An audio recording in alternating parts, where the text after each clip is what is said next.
হ্যাঁ জানিপাড়া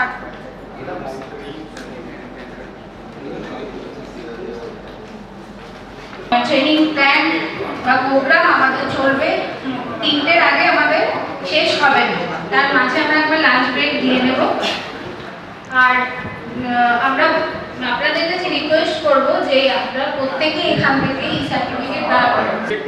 তো আজকে আমাদের এরপরে হচ্ছে যে প্ল্যানিং নিয়ে যে আলোচনা, সেটা ও প্রথমে শুরু করছে যে আজকে সংক্রামক রোগের ক্ষেত্রে প্রতিরোধমূলক এবং নিরাময়মূলক ব্যবস্থা সংক্রামক রোগের ক্ষেত্রে যত রকমের ব্যবস্থা টিকাকরণ করা প্রয়োজন সেগুলো করতে হবে। মাতৃমৃত্যু এবং 5 বছরের কম বয়সী শিশু মৃত্যু শূন্য করা দরকার। কম বয়সে যাদের মহিলাদের বিয়ে না দেওয়া হয়, বাল্যবিবাহ যাতে না দেওয়া হয়, তাহলে মাতৃমৃত্যু ঘটবে না এবং তার ফলে কি 5 বছরের কম বয়সী শিশুদেরও মৃত্যু হবে না। একটা মা যদি পরিপূর্ণ হয় তাহলে একটা শিশুকেও মা পরিপূর্ণ জন্ম দেবে। একটা মায়ের যদি পরিপূর্ণ স্বাস্থ্য পরিকাঠামো যাতে ঠিকঠাক থাকে, মানে প্রেগনেন্সির আগে বা প্রেগনেন্সির সময় যত রকমের মেডিসিন দেওয়া প্রয়োজন সেগুলো দিতে হবে। চিকিৎসা পরিষেবার সুযোগ গ্রহণ, চিকিৎসা ব্যবস্থা ঠিকঠাক করতে হবে, তবে কি একটা সুস্থ জীবনযাপন এবং স্বাস্থ্যকর জীবনযাপন তৈরি হবে।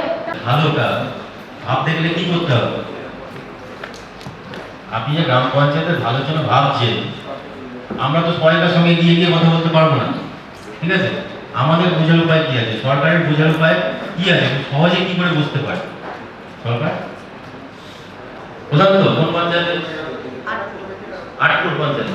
আচ্ছা বলুন, আপনি জানেন তো যে আপনার গ্রাম পঞ্চায়েতের পরিকল্পনা যে কেউ যে কোনো জায়গাতে করতে দেখতে পাবে, জানেন? কম্পিউটারই তো দেখতে কোথায়?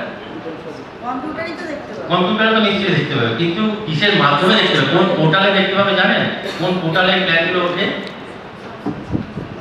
জেনে নিতে হবে, তাই না? আপনাদের তো ট্রেনিংও হবে বোধহয়, এই জোরে বলবেন না, ঠিক আছে? কেউ পড়া জিজ্ঞেস করবে না, আর পড়া বলে ভাববেই না। আপনি ইয়ে স্যার, এনএস স্যার, তাই তো? আর কি এসেছেন আপনার পঞ্চায়েত থেকে? হ্যাঁ, আপনারা বুঝে এসেছেন, তাই তো? ঠিক, তাহলে কোন পোর্টালে আপনার গ্রাম পঞ্চায়েত পরিকল্পনা দেখা যাবে? ই গ্রাম সরকার নিয়ে দেবে যে সারা রাজ্যে জেলা পঞ্চায়েত ও গ্রাম উন্নয়ন দপ্তর আছে, জেলা পঞ্চায়েত ও গ্রাম উন্নয়ন দপ্তর থেকে ভাগ করে দিল। এই থিম একটা আমরা বলে দিচ্ছি, ওই থিমটা ধরতে হবে, ঠিক আছে?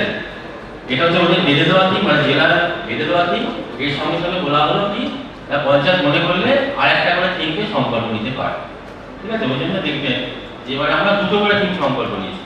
তো আমরা দেখি যে এইখানে যে অ্যাক্টিভিটিগুলো ধরা আছে, এই অ্যাক্টিভিটিগুলো আমরা গ্রাম বাংলায় যেমন কাজকর্ম চাই, যেরকম বরাবর আমরা দেখে এসেছি সেরকমই তো আমরা চাইবো, সেইগুলো আমাদের মনের সঙ্গে একদম মিলে যাচ্ছে। তো ওই জন্য আমরা সবাই থিম 6কেই সংকল্প নিই। গতবারও তাই হয়েছে, 24-25-এ সারা জেলাতে ম্যাক্সিমাম পঞ্চায়েত, হাতে গুলো বোধহয় 2টো না 3টে পঞ্চায়েত ওই থিম 5 নিয়েছিল, আর কিন্তু ওই ভুলবশত ওই থিম 3 শিশু বন্ধ। কিন্তু অবশ্যই একটু বইগুলো পড়ে দিলে আমার মনে হয় যে আপনাদের বডি ল্যাঙ্গুয়েজ চেঞ্জ হয়ে যাবে।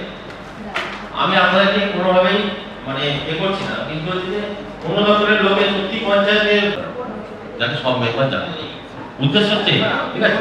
কারণ শুধু অর্থে করলে হবে না, একবার সাধারণ সভাতেও খসড়া বাজেট পরিকল্পনা আপনাকে পেশ অনুমোদন করে নিতে হবে সব মেম্বারের কাছে, ঠিক আছে? তাহলে এইটা হচ্ছে খসড়া বাজেট প্ল্যান পাস হয়ে গেল। এরপর হচ্ছে যে আপনারা এবার চলে যান সংসদ সভাতে নভেম্বর মাসে, যে যাদের যে কাজ নিয়ে এসেছিলেন, চাহিদা তালিকা তুলে নিয়ে এসেছিলেন, তাদের গালাগাল শুনতে চলে যান। এই যে একটা বাপুজিকে, আমি হাওড়া থেকে বাপুজিকে খুব ভালোবাসি, বাপুজি বললাম, বাপুজিকে আর কেউ চেয়েছে মাটন নিয়ে যাবে, ঠিক আছে?